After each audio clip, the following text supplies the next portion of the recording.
Природный материал, да, из конских волос. Он чувствует, когда тебе плохо, когда тебе хорошо. Халайтака нага джикти нага тихеха чугас инструмент был.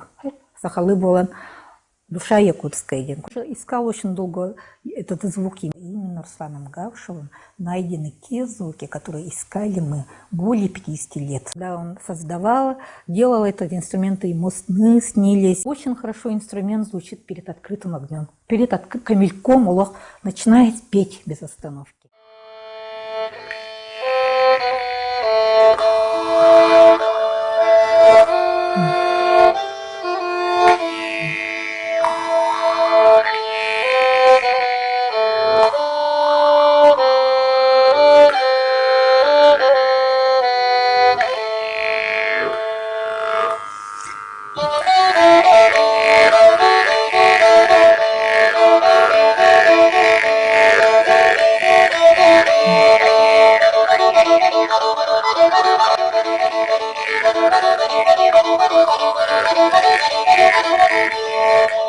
Здравствуйте, уважаемые зрители! Сегодня у нас очередной выпуск «Антропологии Севера», и посвящен он якутскому музыкальному инструменту кыл.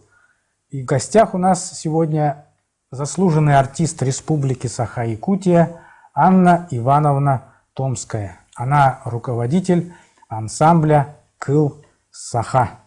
Добрый день! Мы сегодня немножко расскажем об этом уникальном музыкальном инструменте, который имеет своеобразное звучание, вот именно отражающее, мне кажется, такой музыкальный символизм народа Саха. Ну и сделаем в конце маленький мастер-класс. Я вот специально принес этот свой музыкальный инструмент, изготовленный, кстати, известным мастером Русланом Габышевым. И Анна Ивановна нам покажет основные такие начальные упражнения, которые необходимы при изучении, освоении данного музыкального инструмента.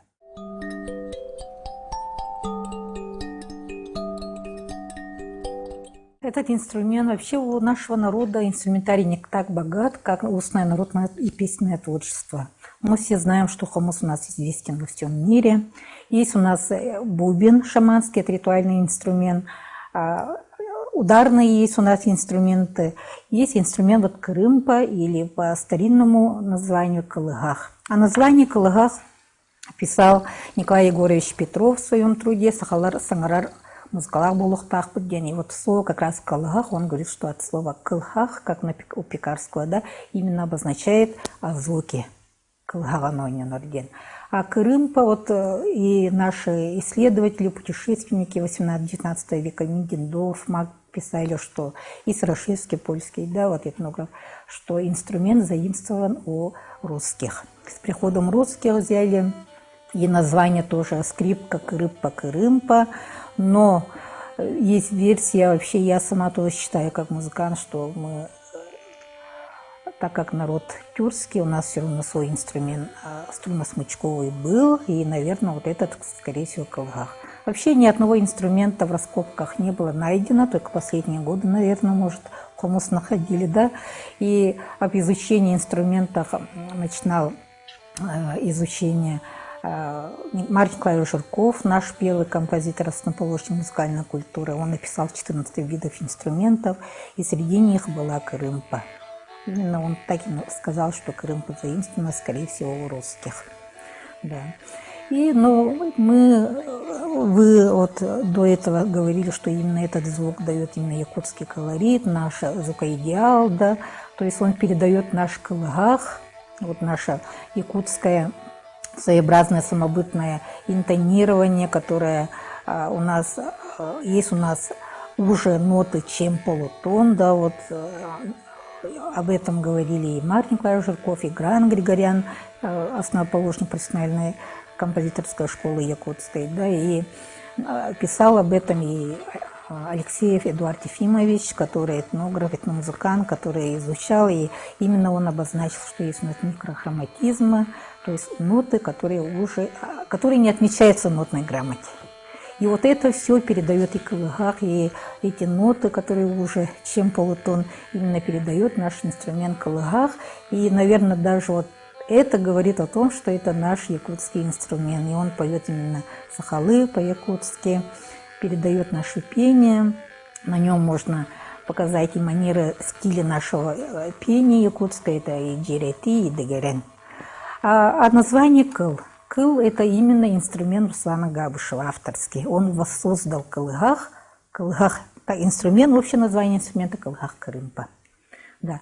Аналоги есть, конечно. Кылкыяк, и кобус, игил, маринхур, хур. Да, у них тоже струны из конских волос.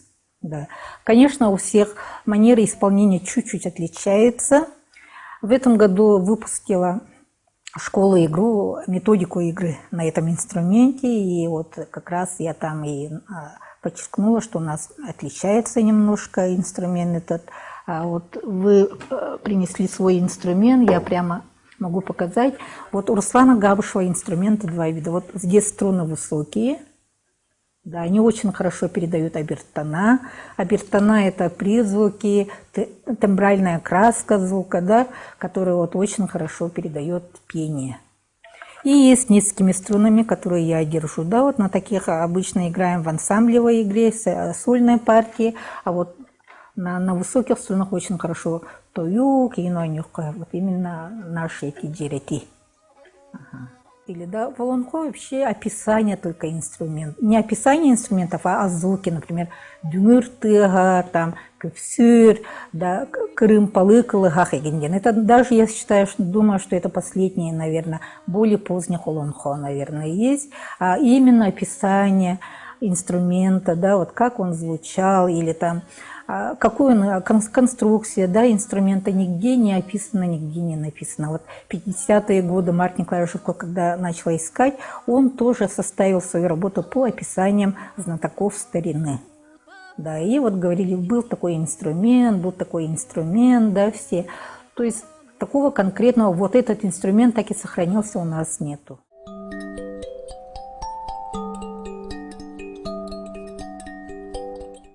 Как я уже говорила, 50-е годы начало изучение.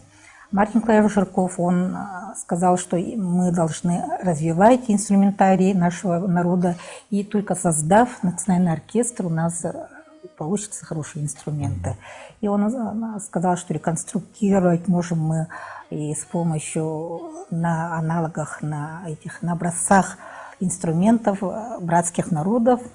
И в 60-е годы работа началась уже. В 61 году, в 60-м году была выставка в Якутске, куда наши мастера привезли все инструменты наши, да, и посчитали музыканты, что на этих инструментах нельзя играть в оркестре, и решили заказать московскому мастеру инструмент Петру Шошину.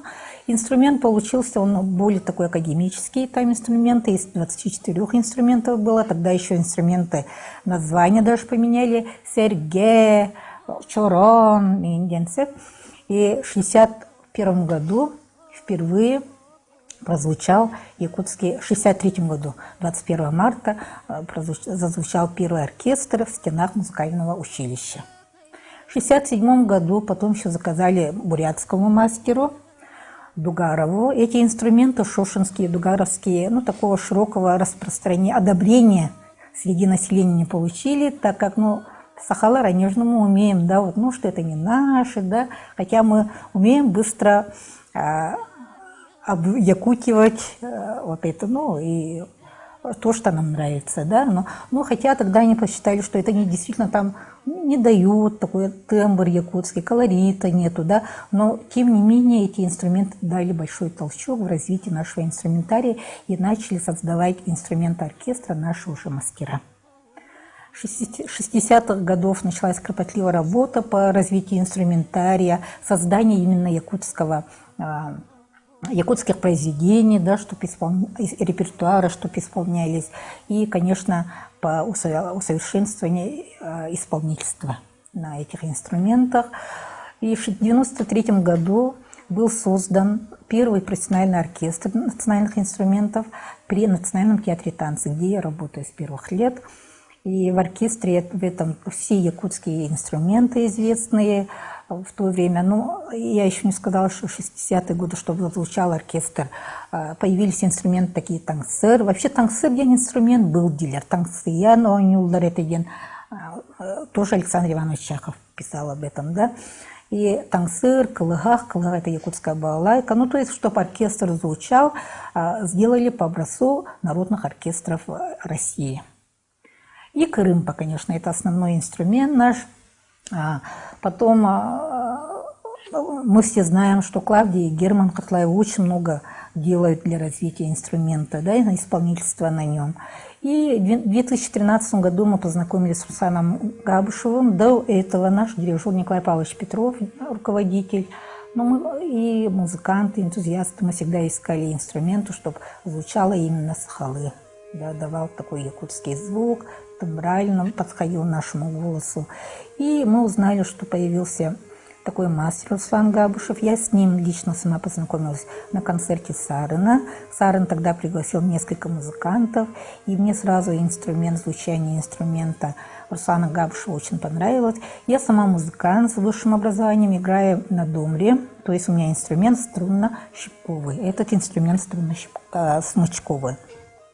И тоже мы начали работать с Русланом Габышевым. С 2014 года он стал артистом нашего оркестра, и наш оркестр пополнился его инструментами кылкылыгах, да, и обогатив партитуру, тембральную краску оркестра.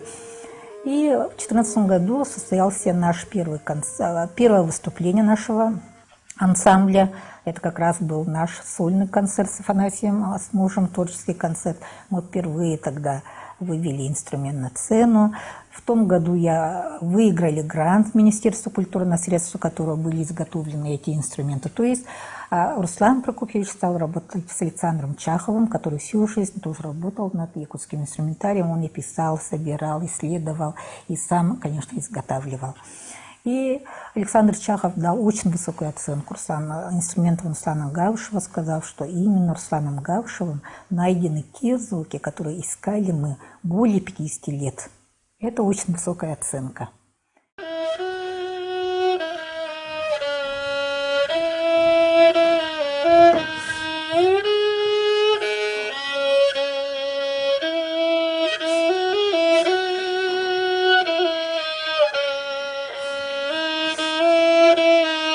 У вас еще новая идея, Олегин.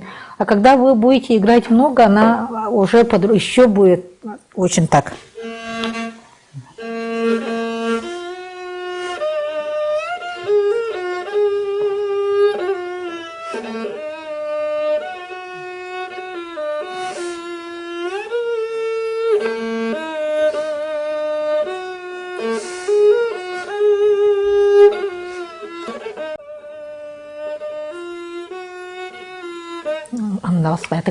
Вот у вас громче звучит. Она глухо как бы. Ага, вот это громче, очень хорошо. Ну, такой, надо ее, как мы говорим, обыграть хорошенько. Ага, что оно будет, если лучше звучать. Попробуем. Ага. Вот тоже, да, кожаная. У него вот, видишь, у него инструменты узкие в виде камелька. Да, камелек, где она оттачивает береги. Камелек, курдук, да, и он является мастером-экспериментатором, он делает каждый инструмент, он же каждый инструмент делает. У него нет такого вот все по одному, это халыбна, да, нет по образцу. У него каждый инструмент, он разный. Нет такого, что повторялись. И, конечно, поддержка таких людей, Аизы Петровны Решетниковой, да, Александра Ивановича Чахова, конечно, нашего дирижера Николая Павловича Петрова. Мы собрали ансамбль такой «Колсаха», начали играть. И не только выступаем мы ансамблем, но и работаем. У нас и образовательная деятельность, то есть мы обучаем студентов. В музыкальном колледже, в артическом начали обучать. Очень много делаем мастер-классов. Но это, наверное, все способствовало к популяризации, к распространению именно этого инструмента. Люди поняли, что можно, в принципе, обучиться, если приложить какие-то усилия, да, старания, можно и обучиться. Конечно, мы мечтаем, чтобы на нашем инструменте играли тоже многие, как на хамусе.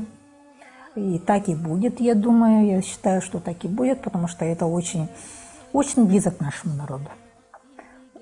А вот, Анна Ивановна, вы же, я вот заметил, ездите с семинарами по разным улусам, по крайней мере, я вот несколько видел, там собирается порядка 20-50 человек, которые имеют свои инструменты. А вот эти инструменты в улусах кто изготавливает?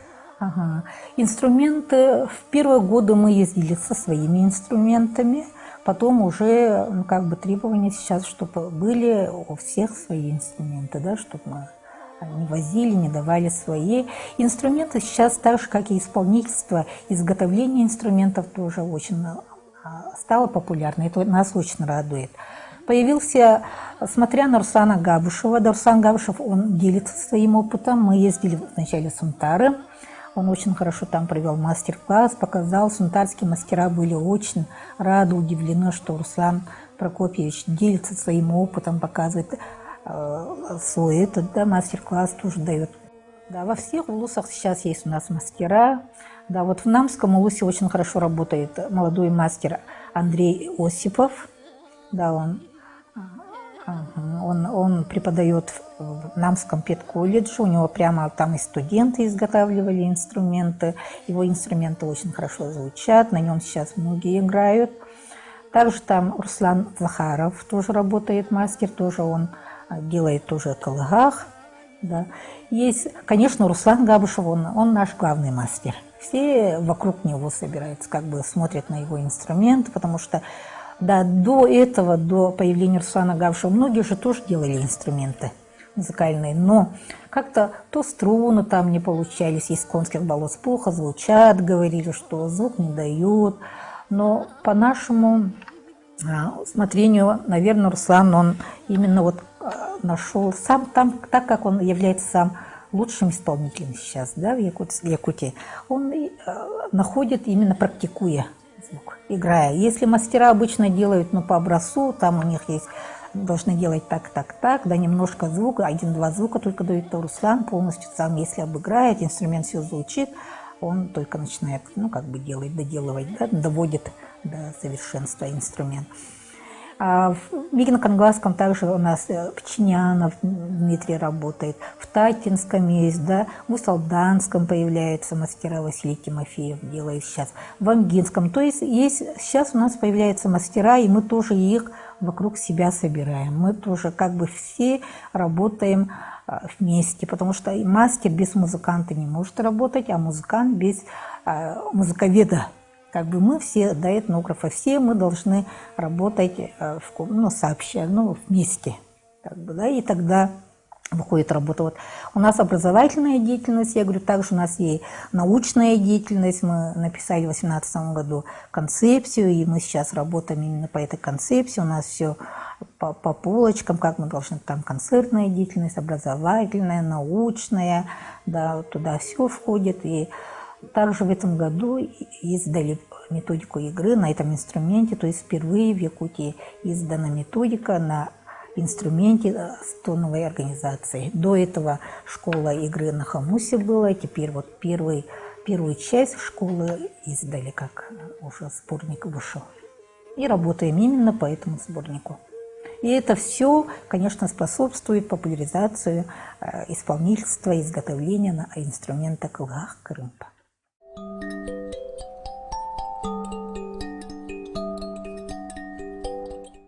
Ну, вообще инструмент сахлайтака на жикти на кихека чугас инструмент был. Сахалы болан душа якутская ден курдыксеп. Прямо вот люди, которых обучаем, да, они говорят, что если мы берем инструмент, мы можем часами сидеть, 1-2 ноты только играя, у них выходит и стихотворение, у кого-то песни, кто-то начинает писать песни, да, вот сейчас очень хорошие песни пошли, стихи. А насчет себя, я, как уже говорила, в 2014 году с появлением со знакомства Руслана Габушева у меня началось, и мы играем, занимаемся на этом инструменте в свое свободное время. То есть самое главное, наверное, такая это преданность и любовь к инструменту. Вот я считаю это. И именно мы, зная, что чувствуя, что этот инструмент очень хорошо передает нашу якутскую сущность, именно можно сказать, да. Ведь инструменты народные, они же отражают и соответствуют жизненному укладу, да, быту, мировоззрению народа. Вот так же этот наш инструмент калгах, он такой. Да, он такой, очень такой, чувствует очень человека, наверное, из-за того, что струны, это все сделано природный материал, да, из конских волос. Он чувствует, когда тебе плохо, когда тебе хорошо, звучит так. Очень хорошо инструмент звучит перед открытым огнем. Перед камельком улох начинает петь без остановки. Это вот прямо улох раскрываешься перед камельком, и инструмент улох вот звучит и звучит, звучит и звучит. А когда очень много народу, допустим, вот иногда он, как и сахалы галстук, симик, да, он стесняется, когда очень много народу накидывается на инструмент, он как-то стесняется, уходит в себя, и помаленьку, как тоже, как якутский характер, помаленьку, но очень так настойчиво он уже дает о себе знать, что он есть. Да, вот такой характер тоже.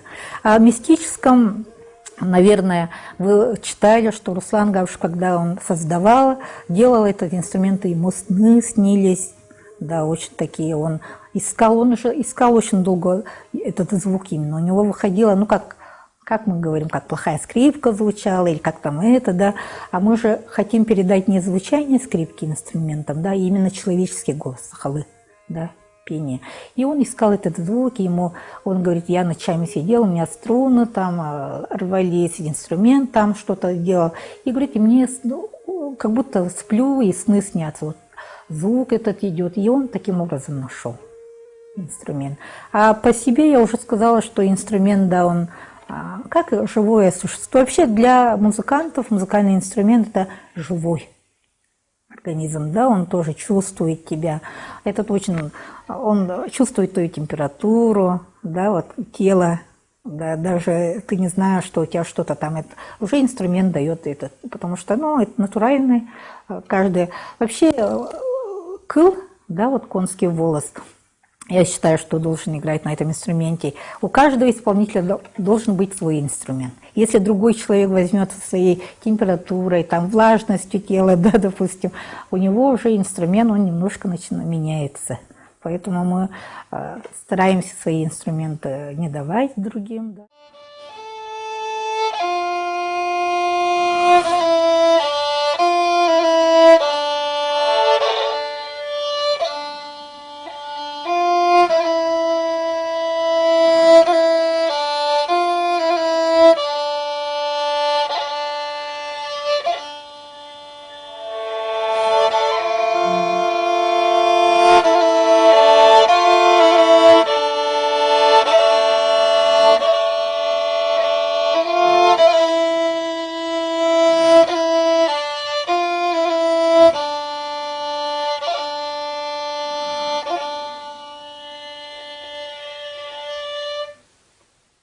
Потом же от целого хвоста там только для струн он выбирает там штук, наверное, 20 или 30, потому что не все подходит там. Женского он внутри полый, волос, мужской балдагана, наоборот, закрытый. И вот это тоже на звук тоже отражается. Я где-то слышала, что это правда, неправда. Сахат тарынкенербарта полый един.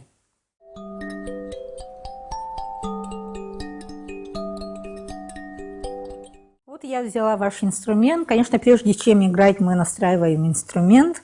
По тюнеру, да, мы настраиваем.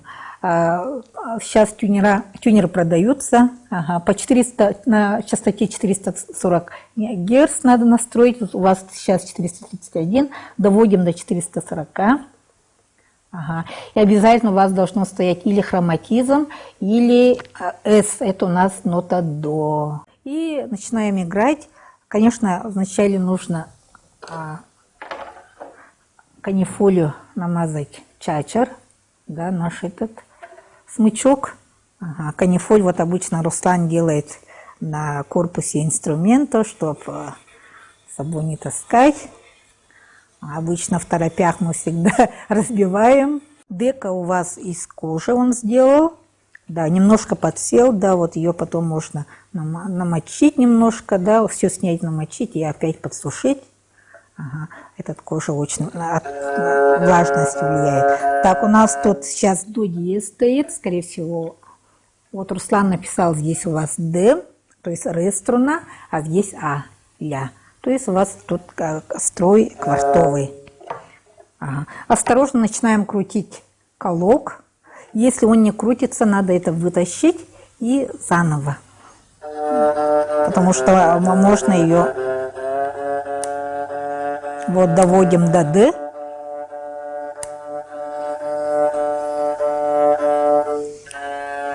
А здесь у нас должно быть ля.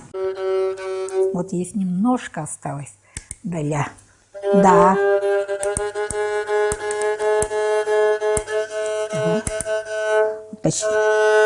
Почти дошло. Вначале, конечно, вот не держит строй, спускает, но потом, когда начинаешь много играть, уже инструмент обретает иммунитет, и уже начинает он как бы держать свой строй. Вот.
Но чисто такой мужской инструмент.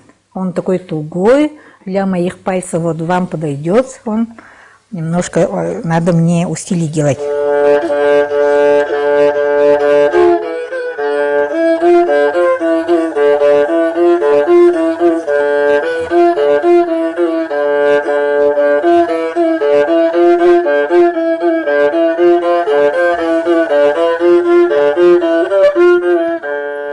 Когда обучаю, сразу отмечаю, чтобы, ну, чтобы... Вот второй. Вот. И третий.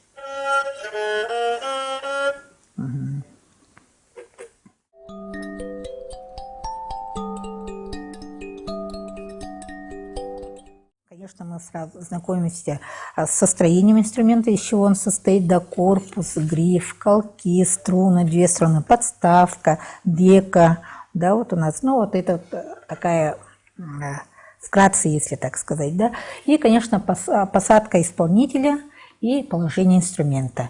Мы, если раньше, вы, наверное, знаете, что раньше на Кырымпе играли как на скрипке в основном, потому что играли в основном скрипачи, исполнители на скрипке, да, и тоже вот Рылдя таким образом играл, да, вот есть. Но тюркские народы все в основном играют сидя, да, и мы вот сейчас, ну, как бы пришли к тому, что мы играть сидя, это, ну, как бы удобнее и лучше. Ну, мы же не хотим повторить скрипку свою, да. Садимся, значит, на стул, ну, как правило, музыканты на весь стул не садятся, чтобы было устойчиво, чтобы сидели, немножко вперед, наполовину стульчика, и корпус инструмента зажимаем между коленями, удерживаем. Сильно зажимать не надо, удерживаем таким образом, чтобы инструмент, он уже был, как бы, устойчиво стоял. Давайте попробуем. Вот. А вы правша, да? Или левша, вот. Правша. А правша. Вот в правую сторону, потому что у нас, а в левую сторону, левой рукой мы нажимаем на ноты, а правой мы ведем смычок, чачар. Да? Смычок держим таким образом. Мы ладонь, повернутая ладонь, да? На ладонь ложим наш чачар и удерживаем большим и указательным пальцем за этот смычок, чачар, да. Третий палец мы, третий средний безымянный мизинец мы просовываем между волосом и прутьем, да, вот этим. Давайте. Вот самое сложное, конечно, в начале Вот так, да? удержать правильно. Вот, вот правильно. Ага. Должны, ведем смычок, первое вот у нас направление, правое. Давайте мы будем играть на этой струне, хорошо? Ага. Вот. Вот медленно и обратно. Ага. Вот, хорошо. Прилегает смычок к струнам, ко всем, да, мы не отрываем от струн и ведем струну параллельно к подставке, перпендикулярно к струне, не снимая, и медленно. Ага. Следим, чтобы локоть к телу не прилегал сильно и не сильно не отходил, свободное движение. Вот. Работает предплечье. Вот, подошли. Притом смотрим, да, когда мы играем на нижней половине смычка, да, положение смычка, у нас немножко кисть, он округленный, да, вот, округленный, ведем, потом прямо уже идет уже кисть с предплечьем, и уже у нас округляется, наоборот, здесь, да, кисть, а здесь вот прямо, и когда начинаем вот играть, вот, вот, хорошо. Где соприкасаться по высоте? Да, по высоте между грифом и подставкой. Примерно, да. Вот, но мы находим на каждом инструменте индивидуально. Примерно вот где хороший звук.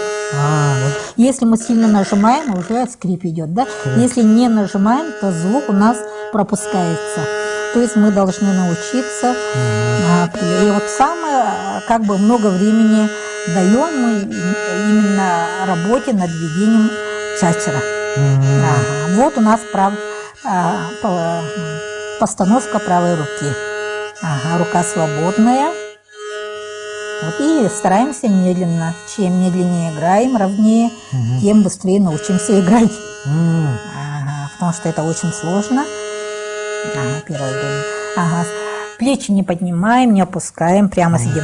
Так, теперь левая рука. Левая рука у нас нажимаем ноты. Вообще, как уже я говорила, в этом году издали вот такую вот школу игры. Он предназначен не только для музыкантов, но и для тех, кто не знаком с нотной грамотой. То есть я адаптировала таким образом. Вот мы находим ноты, где какие ноты находятся. 0 – это у нас открытая струна. То есть мы играем не нажимая. Вот мы сейчас играем 0. Да. Потом первые, да, у нас кто ноты не знает. Вообще мы ноты обозначаем, цифровую фиксацию нот делаем по аппликатуре пальцев. Аппликатура – это значит у нас расположение пальцев на грифе. Вот таким образом. Левая рука у нас спокойно тоже придерживает гриф. Вот она. Гриф придерживаем. И у нас струны высокие, поэтому мы не должны нажимать. У нас звукоизвлечение флажолетное, не доводя до грифа. То есть мы вот придерживаем. Вот у нас первый палец мы находим. Это вторая ступень. Находим по интонации джагебуго. Вот у нас джагебо. Вот у нас джагебуго пошло.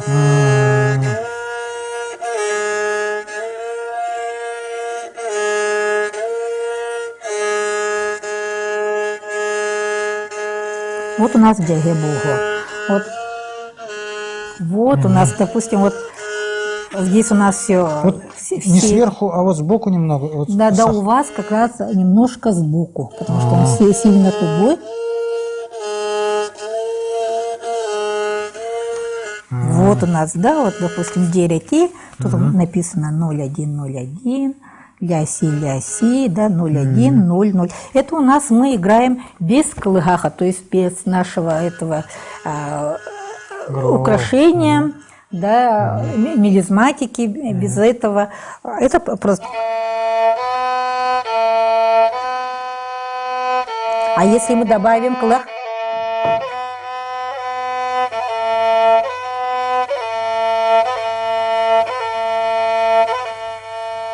Да. Таким образом, потом мы уже добавляем колыгах, да? Но колыгах не с первых уроков обычно мы начинаем, а чуть попозже, когда пальцы уже привыкают, да, вот. Вот. Вот. громко стал играть. Ага. Отняла. Натянули. Вот, да, вот. Я вам подарю этот сборник наш, будете спасибо. заниматься по ним. Да, вот мы сыграли сейчас 0-1-0-1. Притом, если длинная нота, мы тоже это фиксировали таким образом, что вот эта черточка обозначает, что значит в 2 раза длиннее. Примерно. Конечно, GRT нельзя фиксировать на нашу нотную эту систему, потому что она свободная, импровизационная, да. Там есть между этими полутонами, тоном есть ноты, но каждый исполнитель уже под себя. И я вот уже говорила, что работаю я со студентами музыкального колледжа, и артического работала, и именно с отделением фольклора. То есть там учатся студенты, которые поют тою, когохай, да, и я у них тоже учусь. Они тоже вот показывают не точно, там ляси, доры, да, а есть между и колгах, как они поют, и стараемся мы именно под их пение тоже. Вот. Ага, что. Вот. Дальше идем, да, вот мы уже выучили джерети, начальный, да, агоха, и тут у нас добавляется второй палец. Второй это у нас средний палец. Второй палец мы находим именно у нас агохай, джеретиляр. Это мы работаем, первая часть сборника, работаем над мажорным тетрахордом. Ну, музыкант это понимает, мажор. И вот второй палец у нас в основном все агохай.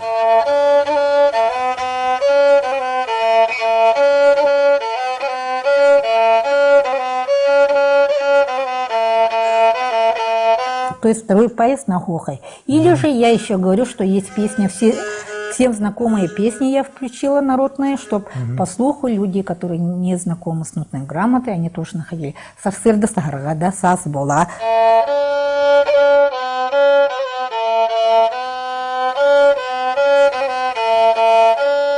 Вот сарсырда, вот терцию большой, да, именно второй палец дает нам.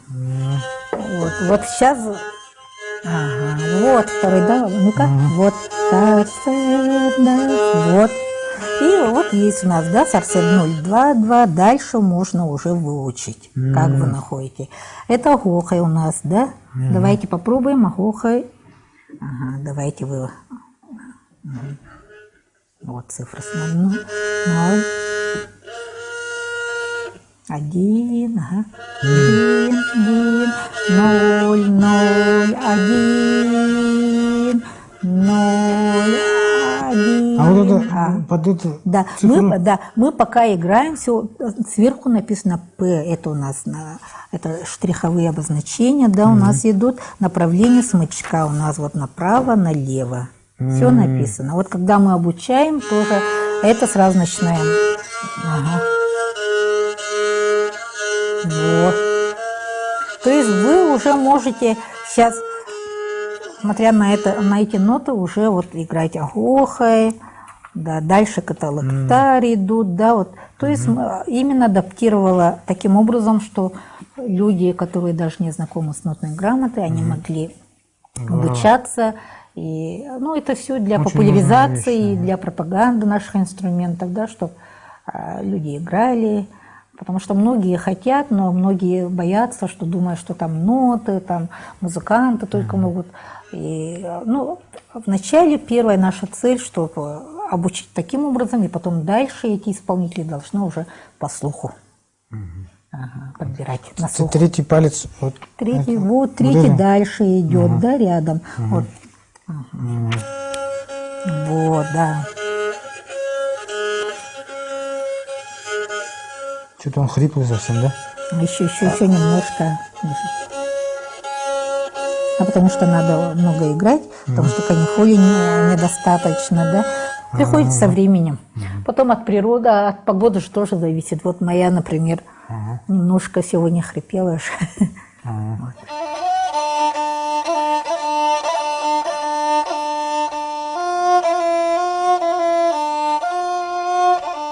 Есть еще вибрации, да? Почему этот такой мохнатый? Ну, он побольше как бы волос, да, и есть свободные, но джеретигейн это хорошо. Когда вот собрано тоже, допустим, у вас вот все собранное, да, у вас можно, да, ваша узкое собранное, но тоже.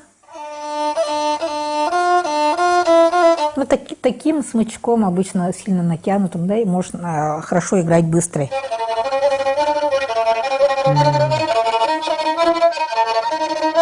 Вы меняете, что ли, получается? Нет. Когда разные Нет, стили? у меня вот, допустим, чачер, он свободный, да, вот. Я когда играю именно вот третий, второй мизинчиком и безымянным пальцем натягиваю я. Именно регулирую во время игры смычок. Таким образом. Ага. Ну, некоторые играют скрипичным смычком, да, бывает такое. Но, конечно, играть, если у тебя из конских волос, то сделать тоже, да, вот, чтобы тот же мастер сделал. Аутентичный, якутский. Аутентичный, да. А там скрипки какие используются материалы? Материалы скрипки, смычок тоже из конских волос, но сейчас, наверное, заменяют уже более таким... Синтетикой, по-моему, Синтетикой, меняет.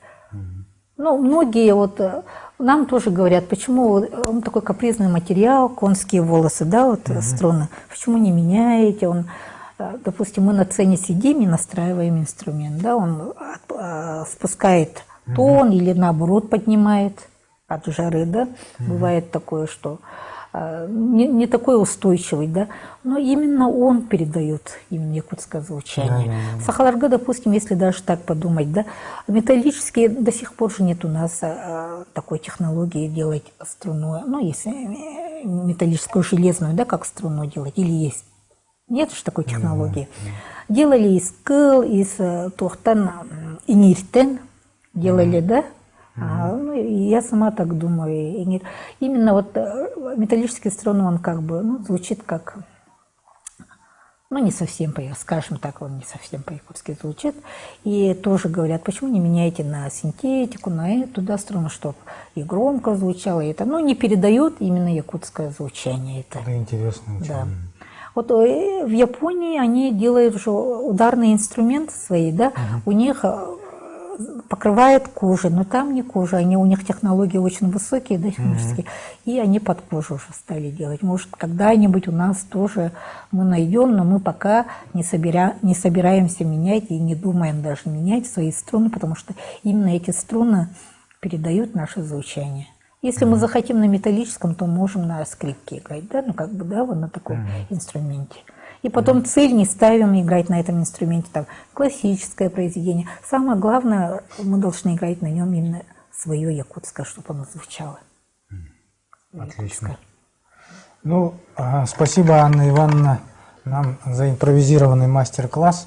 А нашим зрителям мы пожелаем осваивать свой национальный, такой очень интересный по звучанию инструмент. Сегодня вы многое, наверное, для себя открыли. Пожелаем вам тоже творческих успехов. До новых встреч!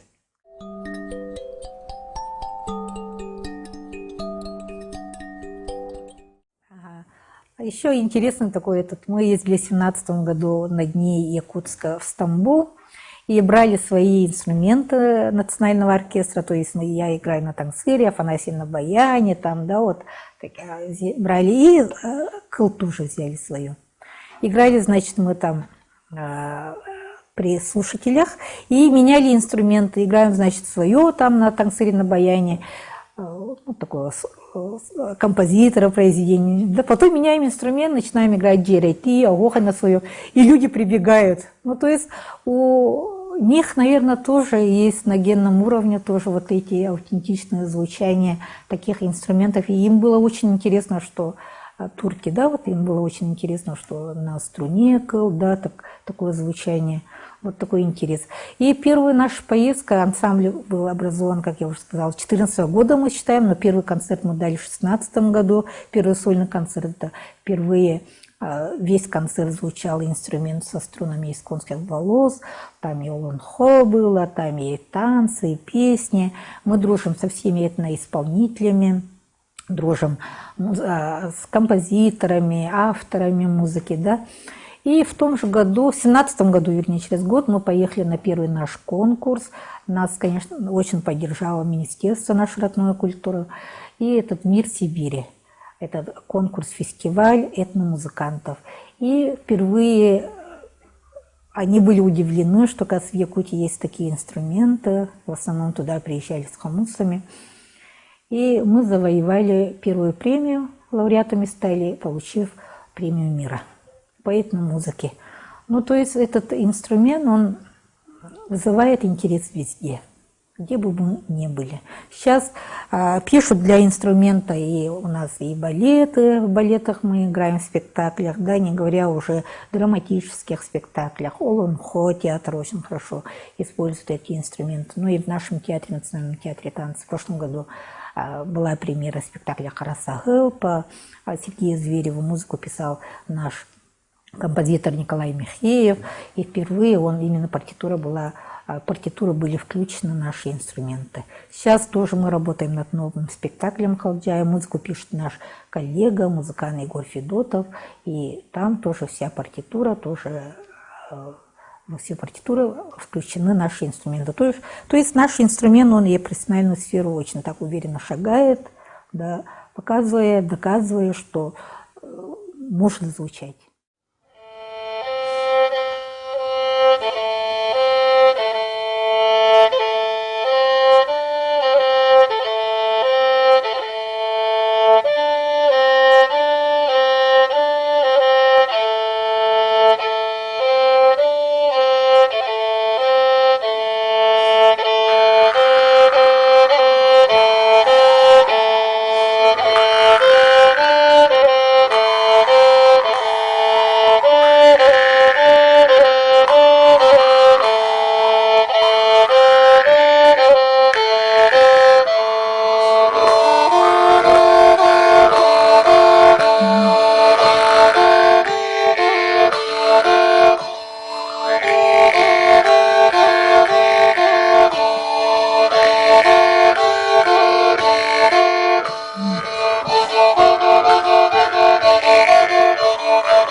Uyarim